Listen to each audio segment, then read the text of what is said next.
अशोक एक अनोखा सम्राट। अशोक मौर्य वंश के सबसे प्रसिद्ध शासक थे। वह पहले शासक थे जिन्होंने अभिलेखों के माध्यम से जनता तक अपने संदेश पहुंचाए। उनके अधिकांश अभिलेख प्राकृत भाषा और ब्राह्मी लिपि में हैं। कलिंग, जो कि आधुनिक ओडिशा है, को जीतने के लिए अशोक ने एक भयंकर युद्ध लड़ा। युद्ध में हुई हिंसा और खून खराबे से अशोक को गहरा दुख हुआ। उन्होंने भविष्य में कभी युद्ध न करने का निश्चय किया। अशोक के अभिलेख में कलिंग युद्ध का वर्णन राजा बनने के 8 साल बाद मैंने कलिंग विजय की। लगभग 1.5 लाख लोग बंदी बनाए गए। 1 लाख से भी ज्यादा लोग मारे गए। इससे मुझे अपार दुख हुआ।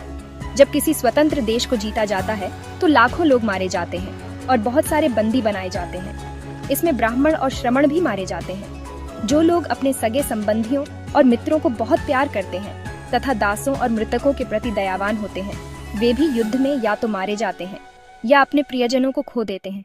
इसीलिए मुझे पश्चाताप हो रहा है। अब मैंने धम्म पालन करने एवं दूसरों को इसकी शिक्षा देने का निश्चय किया है।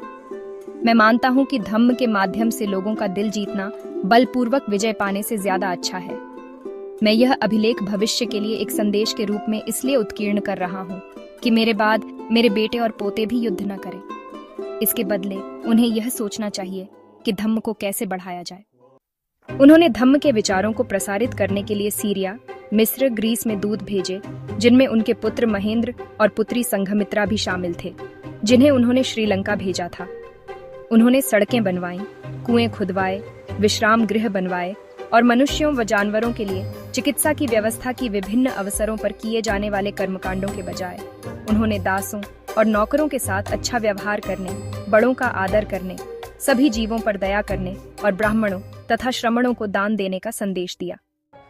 उन्होंने अपने धम्म की प्रशंसा या दूसरों के धम्म की निंदा करने को गलत बताया और सभी धर्मों का आदर करने का आग्रह किया।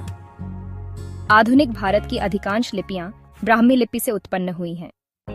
रामपुर में मिला मौर्यकालीन स्तंभ उस समय की मूर्तिकला का उत्कृष्ट नमूना है। अभी इसे राष्ट्रपति भवन में रखा गया है। अशोक एक महान और अनोखे सम्राट थे जिन्होंने युद्ध की विभीषिका को समझकर धम्म का मार्ग अपनाया। उनके संदेश आज भी प्रासंगिक हैं और हमें शांति, अहिंसा और धार्मिक सहिष्णुता का मार्ग दिखाते हैं।